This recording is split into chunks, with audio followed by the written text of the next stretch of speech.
মোৰ প্ৰিয় দেশবাসী, এই সময়ত আপোনাসৱে ২০২১ চনক বিদায় দিবলৈ আৰু ২০২২ বৰ্ষটিক স্বাগত জনোৱাৰ বাবে সাজু হৈছে নিশ্চয়।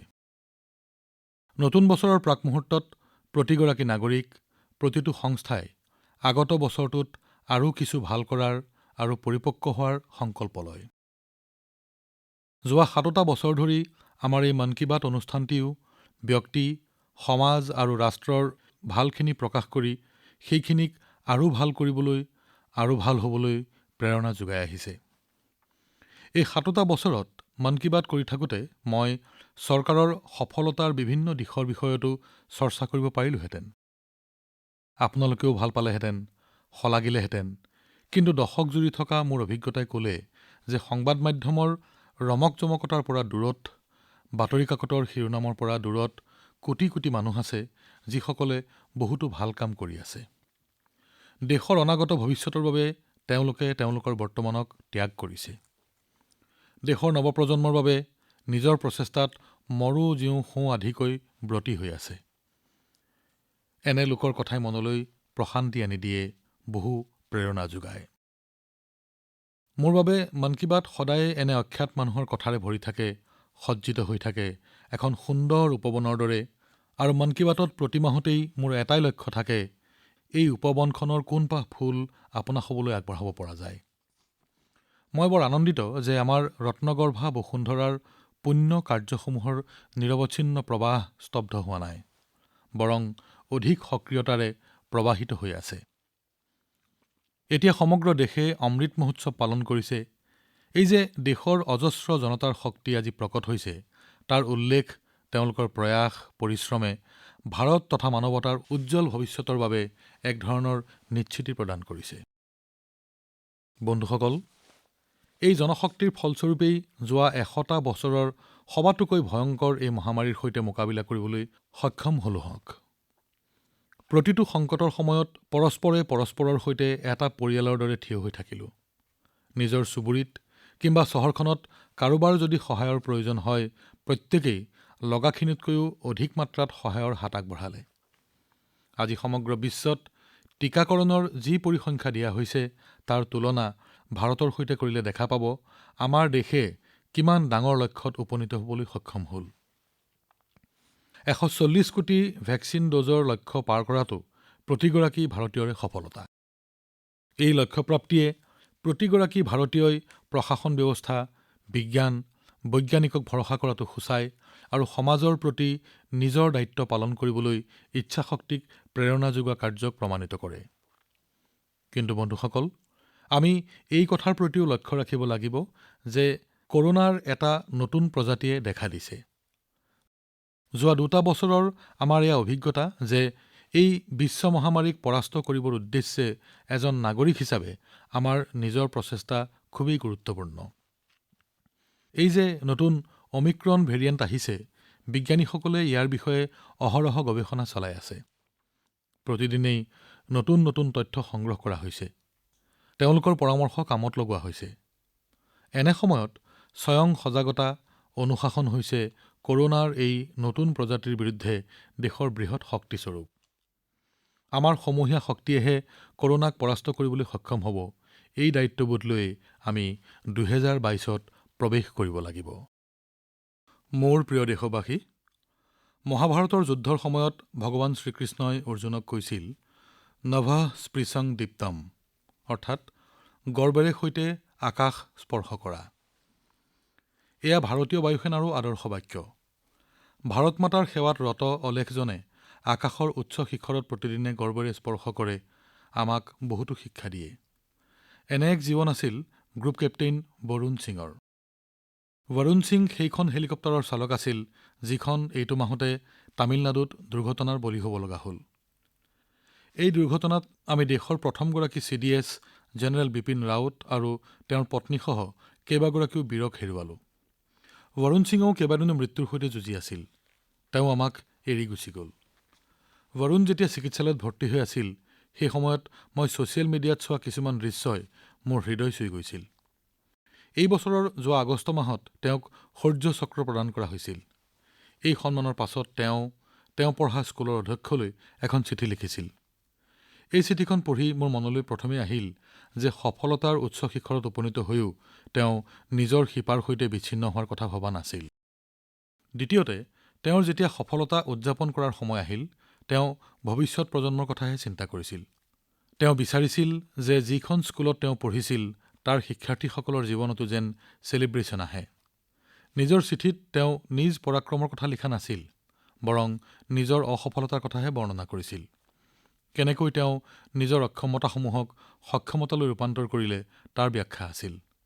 পত্ৰখনৰ এঠাইত তেওঁ লিখিছিল, মধ্যম মেধা থকাটো কোনো চিন্তনীয় বিষয় নহয়। সকলোৱে স্কুলত উত্তম ফল দেখুৱাব নোৱাৰে আৰু কোনেও ৯০% ঘৰত নম্বৰ লাভ কৰিবলৈ সক্ষম নহয়। যদি তোমালোকে পাৰা, সেয়া চমকপ্ৰদ সাফল্য হ'ব আৰু সেয়া প্ৰশংসনীয়।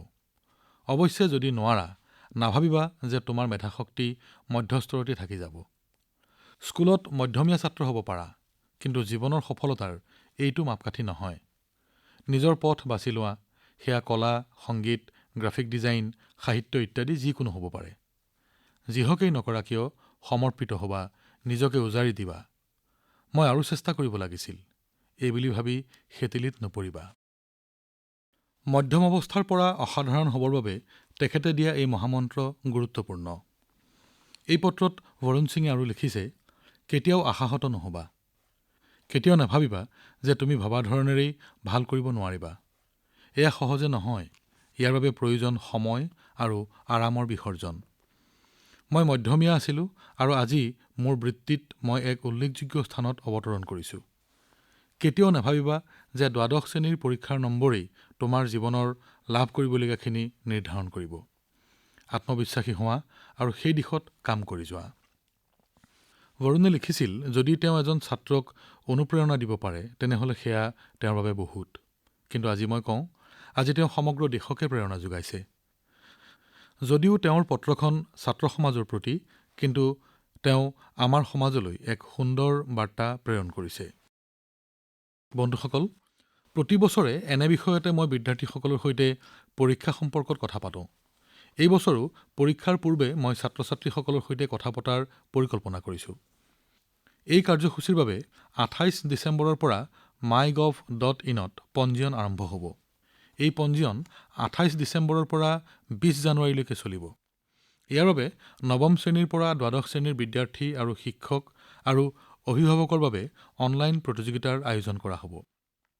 মই কামনা কৰোঁ আপোনালোক সকলোৱে যেন ইয়াত অংশ লয়। ইয়াৰ জৰিয়তে আপোনালোকক লগ পোৱাৰ এক সুযোগ পাম। আমি সকলোৱে একেলগ হৈ পৰীক্ষা, নিজ বৃত্তি, সফলতা আৰু বিদ্যাৰ্থী জীৱনৰ সৈতে জড়িত বিভিন্ন দিশৰ বিষয়ে আলোচনা কৰিম। প্ৰিয় দেশবাসী, মন কী বাতত এতিয়া মই আপোনালোকক কিবা এটা শুনাব বিচাৰিছোঁ। এয়া সীমাৰ বাহিৰৰ বহু দূৰৰ পৰা আহিছে। এয়াই আপোনাক আনন্দিত কৰাৰ লগতে আচৰিতো কৰিব। বন্দে মাতৰম, বন্দে মাতৰম, সুজলাম সুফলাম মলয়জ শীতলাম, স্বাস্থ্যে শ্যামলাম মাতরম, বন্দে মাতরম, শুভ্রে জ্যোৎস্না ফলকিতযামিনী, ফুলকুসুমিতম দ্রুমদলশোভিনী, সুহাসিনী সুমধুরভাষিণী, সুখদম বরদম মাতরম, বন্দে মাতরম, বন্দে মাতরম। মোৰ বিশ্বাস আপোনালোকে শুনি নিশ্চয় ভাল পালে আৰু গৰ্বও অনুভৱ কৰিছে। বন্দে মাতৰমত নিহিত অৰ্থই আমাক গৌৰৱান্বিত কৰে। বন্ধুসকল, বন্দে মাতৰম পৰিৱেশন কৰা এইসকল ছাত্ৰ গ্ৰীচৰ ইলিয়া হাইস্কুলৰ তেওঁলোক ছাত্ৰ। ইমান মনোমোহাকৈ বন্দে মাতৰমৰ পৰিৱেশন সঁচাকৈয়ে প্ৰশংসনীয়। এনে প্ৰয়াসে দুখন দেশৰ দেশবাসীক ওচৰ চপাই আনে। গ্ৰীচৰ এইসকল ছাত্ৰ-ছাত্ৰী তথা শিক্ষকসকলক মই অভিনন্দন জ্ঞাপন কৰিছো। স্বাধীনতাৰ অমৃত মহোৎসৱৰ অন্তৰ্গত এই প্ৰয়াসক মই প্ৰশংসা কৰিছো। বন্ধুসকল, লক্ষ্ণৌৰ বাসিন্দা নীলেশৰ এটা পোষ্টৰ বিষয়ে মই ক'ব খুজিছো। নীলেশজীয়ে লক্ষ্ণৌত আয়োজিত এটি ড্ৰোন শ্ব'ৰ প্ৰশংসা কৰিছে। লক্ষ্ণৌৰ ৰেচিডেন্সি ক্ষেত্ৰত এই শ্ব'ৰ আয়োজন কৰা হৈছিল। ১৮৫৭ চনৰ পূৰ্বৰ স্বাধীনতা সংগ্ৰামৰ সাক্ষী ৰেচিডেন্সিৰ দেৱালসমূহ। ৰেচিডেন্সিত আয়োজিত ড্ৰোন শ্ব'ত ভাৰতীয় স্বাধীনতা সংগ্ৰামৰ বিভিন্ন ঘটনাক জীৱন্ত ৰূপত দাঙি ধৰা হৈছিল। চৌৰাচৰী আন্দোলন, কাকৰী ৰেলৰ ঘটনা অথবা নেতাজী সুভাষৰ অদম্য সাহস আৰু পৰাক্ৰমৰ ঘটনা প্ৰদৰ্শিত ড্ৰোন শ্ব'য়ে সকলোৰে অন্তৰ জয় কৰিছিল। আপুনিও এইদৰে আপোনাৰ অঞ্চলত স্বাধীনতা আন্দোলনৰ সৈতে জড়িত এনে ঘটনাৰাজিক জনতাৰ সন্মুখলৈ আনিব পাৰে। ইয়াত প্ৰযুক্তিৰো সহায় ল'ব পাৰে। স্বাধীনতাৰ অমৃত মহোৎসৱে আমাক স্বাধীনতা যুঁজৰ স্মৃতি ৰোমন্থনৰ এক সুযোগ দিছে। এয়া দেশৰ বাবে নতুন সংকল্প লোৱাৰ, কিবা এটা কৰাৰ, ইচ্ছাশক্তি জাগৃত কৰাৰ এক প্ৰেৰণাদায়ক উৎসৱ, এক সুযোগ। আহক স্বাধীনতাৰ এই মনীষীসকলৰ কৰ্মেৰে প্ৰেৰণা লাভ কৰি নিজ প্ৰয়াসক অধিক শক্তিশালী কৰোঁ। প্ৰিয় দেশবাসী, আমাৰ ভাৰতবৰ্ষৰ অনেক প্ৰতিভাধাৰীয়ে তেওঁলোকৰ কৃতিত্বৰে আনক প্ৰেৰণা দিছে। এনে এগৰাকী ব্যক্তি তেলেংগানাৰ ডাক্তৰ কুৰেলা বিথালাচাৰ্য। তেখেতৰ বয়স ৮৪ বছৰ। বিথালাচাৰ্যজীয়ে ইয়াৰ জীৱন্ত উদাহৰণ যে নিজ সপোন দিঠকত পৰিণত কৰাৰ ক্ষেত্ৰত বয়স কেতিয়াও বাধাৰ প্ৰাচীৰ হ'ব নোৱাৰে। বন্ধুসকল, বিথালাচাৰ্যৰ সৰুকালিৰে সপোন আছিল এটা বৃহৎ পুথিভঁৰাল খোলাৰ। কিন্তু সেই সপোন পূৰণ নহৈছিল বিভিন্ন কাৰণত। দেশ তেতিয়া পৰাধীন আছিল। এসময়ত তেখেত প্ৰবক্তা হ'ল। তেলেগু ভাষা গভীৰভাৱে অধ্যয়ন কৰি এই ভাষাত তেওঁ বহুত সৃষ্টি কৰিলে। ৬-৭ বছৰ আগতে তেখেতে এই সপোন পূৰোৱাৰ সুযোগ পালে। তেখেতে নিজৰ কিতাপেৰে পুথিভঁৰাল আৰম্ভ কৰিলে আৰু জীৱনৰ সকলো আৰ্জন ইয়াতে খটুৱালে। লাহে লাহে আন লোকেও এই কাৰ্যত যোগ দিলে। য়দাদ্ৰী ভুৱনাগিৰি জিলাৰ ৰামান্নাপেট মণ্ডলৰ এই পুথিভঁৰালত এতিয়া প্ৰায় ২ লাখ কিতাপ আছে। পঢ়া-শুনা কৰোঁতে বিথালাচাৰ্যই পোৱা অসুবিধাবোৰ আনে যাতে নাপায়, সেই উদ্দেশ্যে কৰা এই কাৰ্যই অনেক ছাত্ৰ-ছাত্ৰীৰ উপকাৰ সাধিছে। তেখেতৰ কাৰ্যৰ দ্বাৰা উদ্বুদ্ধ হৈ আন গাঁৱৰ লোকসকলেও পুথিভঁৰাল নিৰ্মাণ কাৰ্য আৰম্ভ কৰিছে। বন্ধুসকল, কিতাপে কেৱল জ্ঞানেই নিবিলায়, ই ব্যক্তিত্বও গঢ়ে, জীৱনো গঢ়ে। কিতাপ পঢ়াৰ অভ্যাসে অদ্ভুত সন্তুষ্টি দিয়ে। আজিকালি মানুহে নিজে পঢ়া কিতাপৰ বিষয়ে গৌৰৱেৰে আনৰ আগত কয়। এইটো ভাল কথা। মই মন কী বাত অনুষ্ঠানৰ শ্ৰোতাসকলক তেখেতসকলে এই বছৰত পঢ়া ৫খন প্ৰিয় গ্ৰন্থৰ বিষয়ে জনাবলৈ অনুৰোধ কৰিলো। এই কামে ২০২২ চনত আন পাঠকসকলক ভাল কিতাপ বাছি উলিওৱাত সহায় কৰিব। কিতাপ পঢ়াটো জনপ্ৰিয় কৰি তোলা উচিত। মোৰ প্ৰিয় দেশবাসীসকল, মই আন এটি সুন্দৰ প্ৰয়াসৰ বিষয়ে জনাব বিচাৰিছো। পুনেৰ ভাণ্ডাৰকাৰ অৰিয়েণ্টেল ৰিচাৰ্চ ইনষ্টিটিউট নামৰ প্ৰতিষ্ঠানটোৱে মহাভাৰতৰ মহত্বৰ পৰিচয় দিবৰ বাবে ইণ্টাৰনেটযোগে আৰম্ভ কৰা পাঠ্যক্ৰম অতি কম সময়তে জনপ্ৰিয় হৈ উঠিছে। ইয়াৰ বাবে ব্যৱহাৰ কৰা কথাখিনি প্ৰায় ১০০ বছৰ ধৰি সাজু কৰি তোলা হৈছে। মই এই কথা উল্লেখ কৰিছো এইবাবেই যে পৰম্পৰা, ঐতিহ্য আদি চৰ্চাৰ ক্ষেত্ৰত কেনেদৰে আধুনিক কৌশল ব্যৱহাৰ কৰিব পাৰি সেই কথা সকলোৱে জনা উচিত। বন্ধুসকল, ভাৰতীয় সংস্কৃতিৰ বিষয়ে জানিবৰ বাবে বিশ্বৰ লোক আজি আগ্ৰহী হৈ উঠিছে।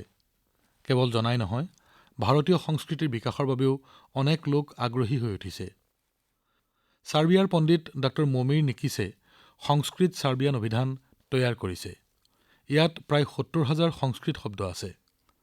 আপোনালোকে এই কথা জানিও আনন্দ পাব যে তেখেতে ৭০ বছৰ বয়সত সংস্কৃত ভাষা শিকিছে। তেখেতে মহাত্মা গান্ধীৰ লেখা পঢ়ি এই প্ৰেৰণা লাভ কৰে। এনে আন এটি উদাহৰণ হৈছে মংগোলিয়াৰ ৯৩ বছৰীয়া অধ্যাপক ডক্টৰ গেণ্ডেধাৰম। যোৱা ৪টা দশকত তেখেতে ৪০খন প্ৰাচীন গ্ৰন্থ আৰু মহাকাব্য মংগোলীয় ভাষালৈ অনুবাদ কৰিছে। আমাৰ দেশতো এনে কাম কৰা লোক বহুত আছে। গোৱাৰ সাগৰ মুলেৰ কথা মই জানিবলৈ পাইছো। তেখেত বহু বছৰ পুৰণি কাৱী চিত্ৰকলা সংৰক্ষণৰ প্ৰচেষ্টাত ব্ৰতী। কাও শব্দৰ অৰ্থ হৈছে ৰঙা মাটি। এসময়ত এই চিত্ৰকলাত ৰঙা মাটি প্ৰয়োগ কৰা হৈছিল। গোৱাত পৰ্তুগালী শাসনৰ সময়ত পলায়ন কৰা লোকসকলে এই চিত্ৰকলা আন ৰাজ্যলৈও লৈ যায়। এই চিত্ৰকলা এসময়ত লুপ্ত হ'বলৈ ধৰিছিল। সাগৰ মুলে ডাঙৰীয়াই এই পৰম্পৰা জীয়াই ৰাখিলে। এই প্ৰচেষ্টাই বহুত সঁহাৰি পাইছে। বন্ধুসকল, এটি সৰু প্ৰচেষ্টাই আমাৰ কলাৰ সংৰক্ষণত বহুতো অৰিহণা যোগাব পাৰে। এই ধৰণৰ অন্যান্য প্ৰচেষ্টাৰ বিষয়ে আপোনালোকে মোক নমো এপৰ জৰিয়তে জনাওক।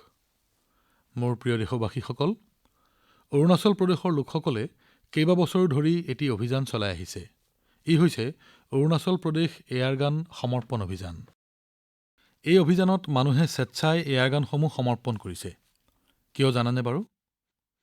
বন্ধুসকল, অৰুণাচল প্ৰদেশ ৫০০তকৈও অধিক প্ৰজাতিৰ পক্ষীৰ বসতিস্থল। ইয়াৰ ভিতৰত এনে কিছু সংখ্যক দেশীয় প্ৰজাতিৰ পক্ষীও আছে যিবোৰ বিশ্বৰ কোনো স্থানতে পোৱা নাযায়। কিন্তু এতিয়া লাহে লাহে বনাঞ্চলত পক্ষীৰ সংখ্যা হ্ৰাস পাই আহিবলৈ ধৰিছে। এই পৰিস্থিতি ৰোধ কৰিবলৈকে এয়াৰগান সমৰ্পণ অভিযান চলাই থকা হৈছে। বিগত কিছু মাহ ধৰি চলি থকা এই অভিযানক ৰাজ্যখনৰ সকলো সম্প্ৰদায়, সকলো জনগোষ্ঠীয়ে অন্তঃকৰণেৰে সমৰ্থন কৰিছে। অৰুণাচলৰ জনগণে এতিয়ালৈকে ১৬০০তকৈও অধিক এয়াৰগান সমৰ্পণ কৰিছে। অৰুণাচলবাসীক মই এই কাৰ্যৰ বাবে প্ৰশংসা কৰিছো, অভিনন্দন জনাইছো।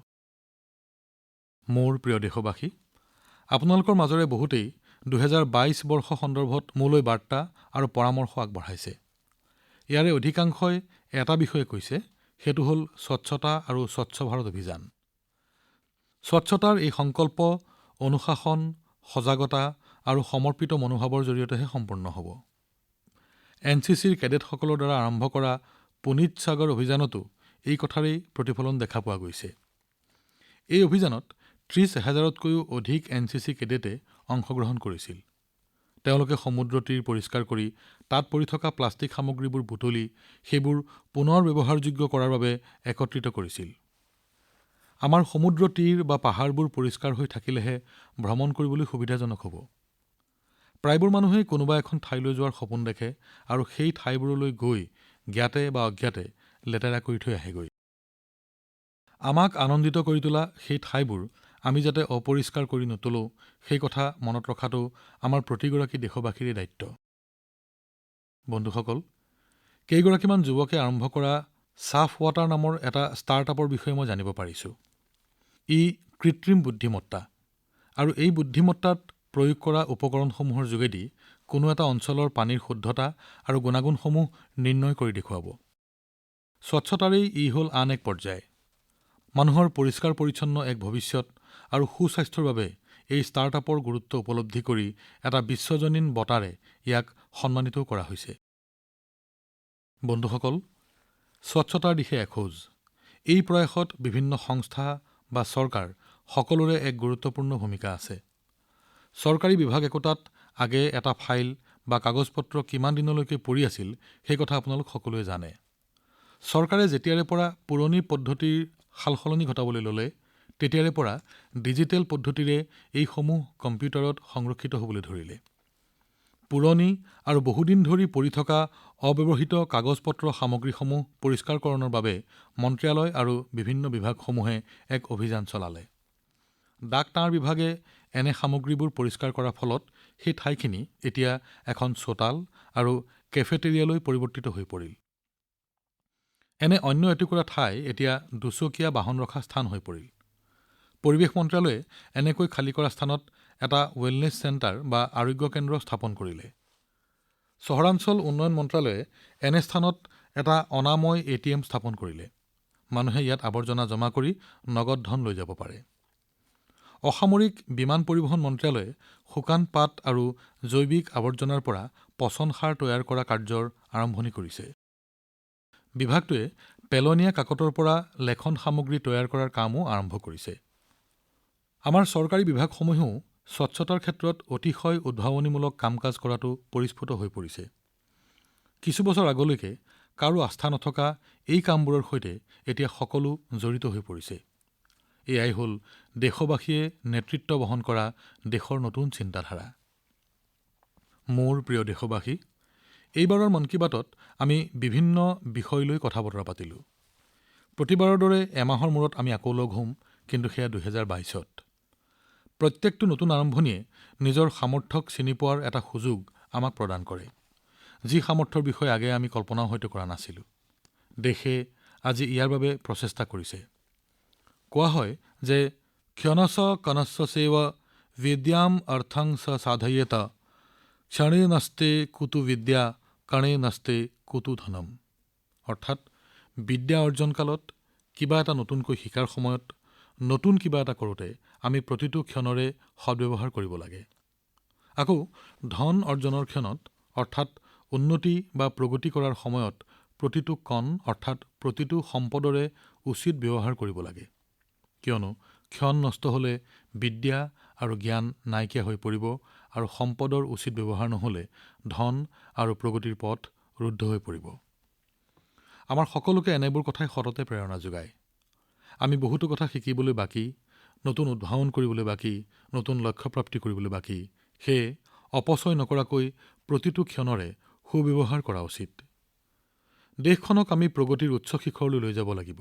সেয়ে আমি সম্পদৰ সৎপ্ৰয়োগ আৰু সুব্যৱহাৰ কৰিব লাগিব। এক প্ৰকাৰে এয়া হ'ল আত্মনিৰ্ভৰ ভাৰতৰ মন্ত্ৰ, কিয়নো অপচয় নোহোৱাকৈ সম্পদৰ সঠিক ব্যৱহাৰ কৰিলেহে আমি লোকেলৰ শক্তি চিনি পাবলৈ সক্ষম হ'ম আৰু তেতিয়াহে দেশ আত্মনিৰ্ভৰশীল হ'ব। সেয়ে আহক আমি সকলোৱে সংকল্প গ্ৰহণ কৰোঁ যে গভীৰতাৰে ভাবিম, ডাঙৰ সপোন দেখিম আৰু সেয়া সম্পূৰ্ণ কৰিবলৈ দেহে কেহে খাটিম। আমাৰ এই সপোন আমাতেই সীমাবদ্ধ নাথাকিব। আমাৰ সপোনৰ সৈতে আমাৰ সমাজ আৰু দেশৰ প্ৰগতি সাঙুৰ খাই আছে। আমাৰ উন্নতি হলে দেশৰ উন্নতি হ'ব। সেয়ে এটা ক্ষণো অপচয় নকৰাকৈ, এটা সম্পদৰো অপব্যয় নকৰাকৈ আমি আগবাঢ়িব লাগিব। মোৰ সম্পূৰ্ণ বিশ্বাস আছে যে এই সংকল্পৰেই আগত বৰ্ষত আমাৰ দেশ আগবাঢ়িব আৰু 2022ত এক সোণালী অধ্যায়ৰ সূচনা হ'ব। এই বিশ্বাসেৰেই আপোনালোকক 2022ৰ অযুত শুভকামনা যাচিছো। অশেষ ধন্যবাদ।